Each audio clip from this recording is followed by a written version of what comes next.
आप प्रदेश प्रभारी है। पहले मैं आप सभी का स्वागत करता हूँ। आपको जो तकलीफ हो रही है प्रेस कॉन्फ्रेंस के लिए, क्योंकि एक विधिवत प्रेस कॉन्फ्रेंस होनी चाहिए, लेकिन मंदसौर पुलिस की मेहरबानी से हम लोग होटल से बाहर आकर आज रोड पे प्रेस कॉन्फ्रेंस कर रहे हैं। जैसा कि आप लोग लगातार सोशल मीडिया पर देख रहे हैं कि करनी सेना परिवार ने 5 जुलाई को मंदसौर एसपी ऑफिस के घेराव की घोषणा की है और साथ ही जीवन सिंह जी शेरपुर ने वहां पर आमरण अनशन की घोषणा भी की है। ये उसी के सिलसिले में हमने प्रेस कॉन्फ्रेंस रखी है। सभी पत्रकार भाइयों, आप लगातार हम लोगों को जानते हैं कि करनी सेना परिवार ने मध्य प्रदेश के अंदर अन्याय के खिलाफ न्याय की लड़ाई को ताकत के साथ जीवन सिंह शेरपुर के नेतृत्व में लड़ा है और आज भी लड़ रहे हैं। लेकिन जब लोग ईमानदारी से किसी लड़ाई को लड़ते हैं तो स्वाभाविक रूप से सत्ता में बैठे लोग, प्रशासन के लोग आवाज को दबाने का प्रयास करते हैं और उसी तरीके की घटनाक्रम हमारे मुखिया जीवन सिंह जी शेरपुर के साथ हो रहा है। मैं आपको घटनाक्रम का उल्लेख कराता हूं कि किस लिए हमने पूरा घेराव रखा है। तो हमारे जो मुखिया है जीवन सिंह जी शेरपुर, करीबन 10 से 11 महीने पहले बेपुर में एक विवाद हुआ था। उस विवाद के दौरान एफआईआर दर्ज की गई। उस एफआईआर में 10 लोगों के नाम दिए गए थे। पुलिस प्रशासन ने कि 10 लोग वहां मौजूद थे। हम लोगों ने तब तत्कालीन एसपी से मुलाकात करी। एसपी साहब को आवेदन दिया कि साहब 10 में से 6 लोगों के तो हमारे पास ऐसे सबूत है, 7 लोगों के ऐसे सबूत है जो उस समय वहां मौजूद नहीं थे। क्योंकि हर लोग कोई आदत हम लोग ऐसा नॉर्मली आप लोग भी होते तो हमेशा वीडियो में या कैमरे की निगरानी में घूमना पसंद नहीं करते। तो कम से 3 लोग ऐसे निकले कि जो 4 लोग कैमरे की निगरानी में थे, बाकी जो 3 लोग थे उनके शपथ पत्र जहां उपस्थित थे वहां हम लोगों ने एसपी साहब को दिए।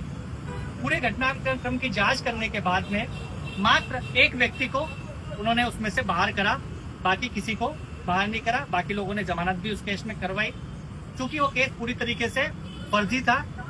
जिस फरियादी जो उसका फरियादी था, मैं आप लोगों को बता देना चाहता हूँ कि हमारा पुलिस प्रशासन एक ऐसे व्यक्ति की फरियाद पे झूठे नाम लिख रहा था जो ऑलरेडी 20 से 22 प्रकरण उसके ऊपर था। वर्तमान उस समय भी वो एनडीपीएस एक्ट में फरार था, लेकिन उसको फरियादी बनाकर झूठे नाम जोड़े गए। हमने जीवन सिंह जी शेरपुर ने उस मामले में 482 हाईकोर्ट में लगा रखी है, क्योंकि हमें न्यायालय पर भरोसा है। 482 अभी रनिंग है और उसी को लेकर ये है। अब चूंकि अभी पिछले विगत दिनों फिर एक और मामला बेपुर में घटता है। एक पुष्पेंद्र सिंह के नाम का गांव का ही एक व्यक्ति है जो अपने परिवार के साथ बेपुर से कहीं जा रहा है। जो दारू का धंधा करते हैं, दारू का जो ठेके चलाते हैं, उनके जो लोग थे वो कानवाई लगाकर लोगों को रोक रहे थे। उनकी गाड़ी वहां रोकी, क्योंकि महिलाएं गाड़ी के अंदर थी। तो उन लोगों में आपसी हटटोक हुआ कि साहब आप किस आधार पर बिना पुलिस के गाड़ियों को रोक सकते हैं, या आपको किसने अधिकार दिया। तो उन लोगों की आपस में टूटू में हुई, मामला खत्म हुआ, वो लोग घर चले गए। क्योंकि महिलाएं साथ थी। बाद में वो 3-4 लोग होंगे, 3-4 लोग उनके ऑफिस पर गए बात करने की थी कि साहब आप लोग किस तरीके से महिलाएं बैठी और आप अगर इस तरीके से हरकत कर रहे हो तो गलत है। तब क्या होता है कि वो लोग विवाद चालू कर देते हैं। विवाद चालू करने के बाद आपसी विवाद होता है, मामला खत्म हो जाता है, चले जाते हैं। फिर एफआईआर दर्ज होती है और एफआईआर दर्ज होती है तो उसमें भी जीवन सिंह शेरपुर का नाम आ जाता है।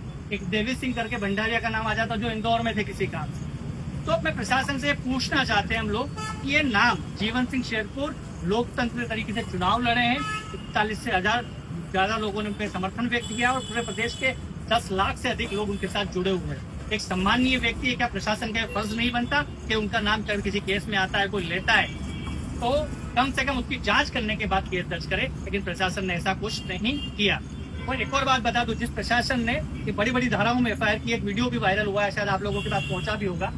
उस वीडियो में कहीं से किसी के पास कोई हथियार नहीं दिख रहा है। ये 4 लोग हैं और वो 20 लोग हैं। ये 3-4 लोग और 20 लोग हैं। तो 4 लोग 20 लोग तो मारने गए। फिरौती की बात करी, अब कौन लोग फिरौती मांगेंगे खुलेआम? जीवन सिंह जी का नाम वीडियो में कहीं पर भी नहीं है, ना कहीं सुनाई दे रहा है, ना वहाँ किसी ने लिया है। लेकिन फिर भी पुलिस प्रशासन ने ये बोला एफआईआर में कि साहब 1 लाख रुपए की फिरौती मांगी है। तो मैं प्रशासन से, आप सब मीडिया भाइयों से आग्रह बताना चाहूंगा कि मैं अभी बोल देता हूँ कि साहब मुझसे इस आंदोलन को रोकने के लिए प्रशासन ने मुझे पैसों की दी है कि साहब पैसे लीजिए, आंदोलन मत करिए। तो क्या वो सही हो जाएगा? क्या उसकी जांच नहीं होनी चाहिए? कि मैं किसके आधार पर किसके ऊपर आरोप लगा रहा हूँ। कम से कम प्रशासन का इसकी जवाबदारी बनती है, मुखिया की जवाबदारी बनती है, लेकिन ऐसा कुछ नहीं हुआ। जीवन सिंह शेरपुर का नाम उसके अंदर आ गया। हमने उसको लेकर जब बात की तो इन्होंने बोला कि नाम आ गया तो जांच में निकाल देंगे। तो साहब ये हिंदुस्तान है, लोकतंत्र है, और संविधान के अंदर हमारा भी अधिकार बनता है कि आप अगर हम पे झूठा मुकदमा कर रहे हैं तो हम आपके खिलाफ आंदोलन भी नहीं करें, आपका घेराव भी नहीं करें।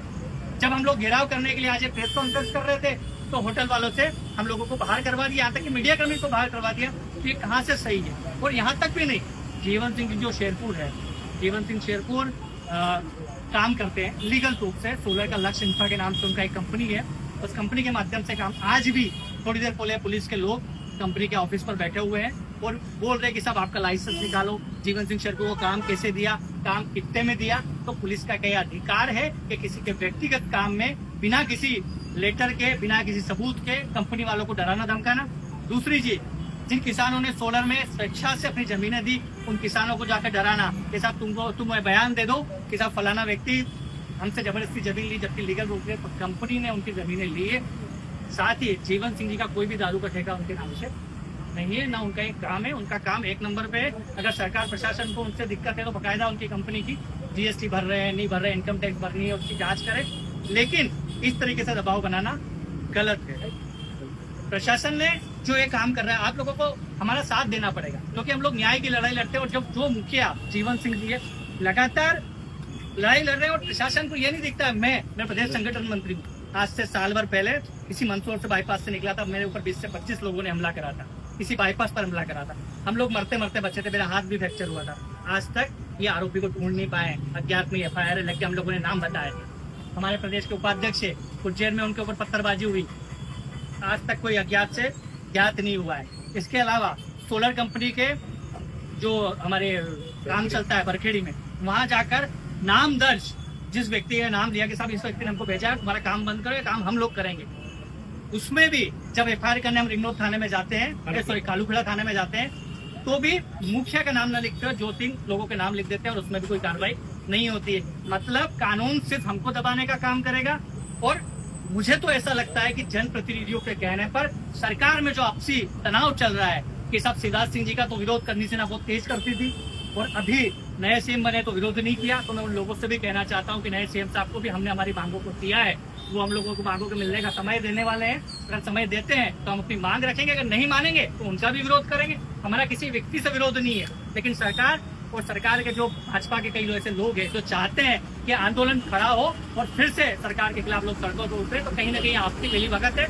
मैं आप सब प्रकार साथियों चाहेंगे, अगर आप कुछ पूछना चाहे तो पूछ सकते हैं।